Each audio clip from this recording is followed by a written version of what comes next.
कसं मी कुठे होतो? हां, तुम्हाला जर फॅमिली तुमची मोठी असेल तर तुम्ही 2 ट्रेन आहेत छोट्या छोट्या खेळण्यातल्या असतात तिथल्या टॉय ट्रेन, त्यातल्या ट्रेनमध्ये बसून तुम्ही पूर्ण किल्ला फिरू शकता. एवढी जबरदस्त सोय केली म्हणजे तुम्ही न चालता. डस्टबिन प्रत्येक ठिकाणी पाहायला भेटेल आणि असं पक्ष्यांना वगैरे खायला वगैरे जबरदस्त आहे. रुताई बघा, इथे सुद्धा पिण्याचं पाणी ठेवलं आहे. मित्रांनो, जे खास आपण बघायला आलेलं ना ते बघायला चाललं, म्हणजेच अडीकडी वाव विहीर आहे. त्या विहिरींचं नाव आहे अडी आणि कडी. तिची स्टोरी वेगळीच आहे, पण ती मी तुम्हाला सांगणार नाही. जे आहेत तेच तुम्हाला मी दाखवतो, कारण की लोकांच्या म्हणण्यानुसार असं आहे की बळी देण्यात आला होता अडी आणि कडीचा, आणि म्हणूनच त्या विहिरीचं नाव अडीकडी ठेवण्यात आलं आहे.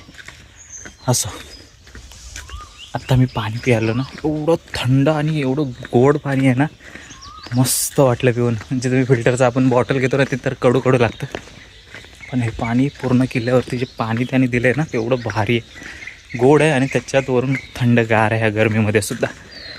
असं चला, माझ्या मागेसुद्धा एक विहीर आहे, पण ती विहीर आपण नंतर पाहणार आहोत. ही विहीर पाहण्यानंतर तुम्ही बघतच असाल, मी मगापासून तुम्हाला किल्ला दाखवतो आहे.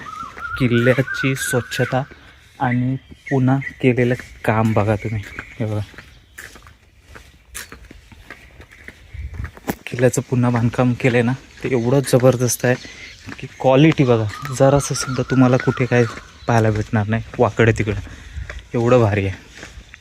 आणि मेन म्हणजे जिथे जिथे किल्ल्याच्या काही वास्तू आहेत तिथे तिथे तुम्हाला न चालतासुद्धा जायला भेटेल अशी सोय केली, म्हणजेच गाडीने वगैरे किंवा सायकलने बाईकने एवढी जबरदस्त सोय केली आहे. बघा, आता आपण आलो आहे विहिरीजवळ, अडीकडी वावजवळ. आणि इथे बघा, तुम्हाला जर भूक वगैरे लागली असेल तर इथे नाश्त्याची सुद्धा सोय केलेली आहे. जेवण वगैरे, खमण ढोकला, चहा वगैरे ते सुद्धा आहे. म्हणजे छोटेसे हॉटेल आहेत, रेस्टॉरंट टाईप. आणि बघा इथे बसायला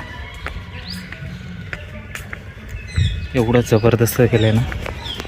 मित्रांनो, आत्ता मी विहिरीत उतरतो आहे. हा बघा, हा ही पहिली पायरी आणि ह्या पायऱ्या आहेत पूर्ण खालपर्यंत. हे बघा, तुम्ही पूर्ण पाण्यापर्यंत जाऊ शकता विहिरीच्या, आणि बिंदास चालत असे, म्हणजे आपल्या इथे जशा विहिरी असतात ना त्या टाईपच्या नाहीत. ही विहीर एकदम जबरदस्त आहे. हे बघा, खाली तुम्हाला दिसत असेल पूर्ण हा डोंगर, म्हणजे ही माती उकरून काढले खाली जाण्यासाठी.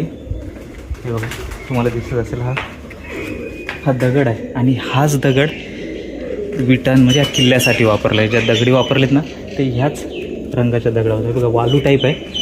हे बघा, नरम दगड आहे, आणि इथूनच जो दगड निघाला आहे ना तोच दगड किल्ल्यासाठी वापरला आहे, तटबंदीसाठी किंवा काही बांधण्यासाठी. मी तुम्हाला त्या विटासुद्धा दाखवेल नंतर. असं वाटतं काय बाहेर जे ऋतिकचं पिक्चर आहे ना काहीच, त्यामध्ये कसं दाखवलं आहे एकदम त्या गाण्यामध्ये, तसं वाटतं. एवढंच की आता खराब झालं आहे पाणी वगैरे, कबुतरांनी वाट लावले सगळ्याची. हे बघा,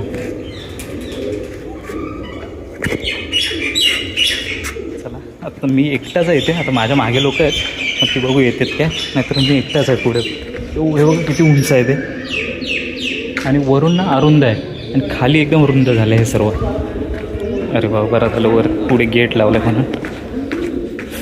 कबुतरांनी घाण केलं ना त्याचा वास येतो भरपूर. आणि पाण्याची तर एवढी वाट लावली बघा, पूर्ण पाणी हिरवं झालं आणि त्याच्यातसुद्धा विष्ट आहे.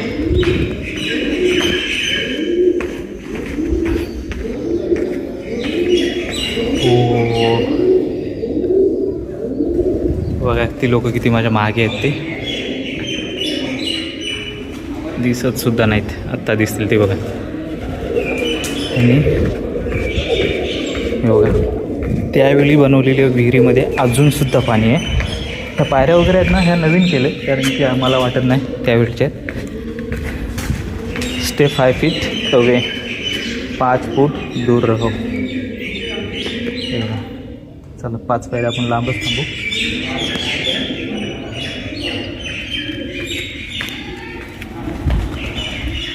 एवढी जबरदस्त बनवले ना. हे बांधकाम आहे ना ते पूर्णपणे दगडाचं बनवलं आहे. पण ह्याच दगडाचा जे मी तुम्हाला मगाशी सांगितलं ना, यातून जो दगड काढला आहे ना, आपल्या इथे कशा लाल चिरा असतात कोकणात, त्या प्रकारच्या त्या विटा आहेत, चिरा आहेत आणि त्या चिरांपासूनच हे बनवलं. फक्त ह्या पांढऱ्या म्हणजे क्रीम कलरच्या आहेत. हे बघा. चला आता एकदा बघून घ्या शेवटचे छोट्या छोट्या देवळ्यासुद्धा आहेत. 1 2 3 4 5 6 7 तिकडे 8 9 देवळ्यासुद्धा आहेत आतमध्ये. मित्रांनो अडीकडी वाव पाहून झाले आणि इथून जो नजारा दिसतो ना मी तुम्हाला दाखवतो, तो म्हणजे गिरनार पर्वताचा. एवढा जबरदस्त म्हणजे पूर्ण ढगांमध्ये आहे पर्वत. आता इथून तुम्हाला दाखवता येईल का नाही मला माहिती नाही कॅमेऱ्यामध्ये. अरे वा, इथे आहे जागा बघा, तो दिसतोय ना मधोमध बघा दिसतोय, तो गिरनार पर्वत आहे. त्याच्याच वरती जैन धर्मियांचं सुद्धा आहे तीर्थक्षेत्र आहे आणि दत्तगुरूंचं सुद्धा मंदिर आहे शेवटला, एकदम शेवटच्या टेकडीवरती. गेल्या वर्षी मी गेलेलो त्यामुळे मी आत्ता जाणार नाही तिथे. सकाळी 5 वाजता डोंगर चढायला सुरुवात केलेली मी आणि 9 वाजता पोचलेलो, 9च्या आतमध्येच. आणि उतरलं सुद्धा मी पायीच, म्हणजे रोपेचा वगैरे उपयोग केला नव्हता. 10,000 सीड्या. दर्शन घ्या दत्तगुरूंचे आणि चला आपल्या मार्गाला लागा. हे बघा विहीर. मित्रांनो ही छोटीशी व्हिडिओ तुम्हाला कशी वाटली मला नक्की सांगा. आवडली असेल तर लाईक करा, शेअर करा आणि अजूनपर्यंत आपल्या चॅनलला सबस्क्राईब केलं नसेल तर आत्ताच्या आत्ता जाऊन सबस्क्राईब करा. चला आता भेटू पुढच्या व्हिडिओमध्ये. तोपर्यंत सगळ्यांना बाय बाय.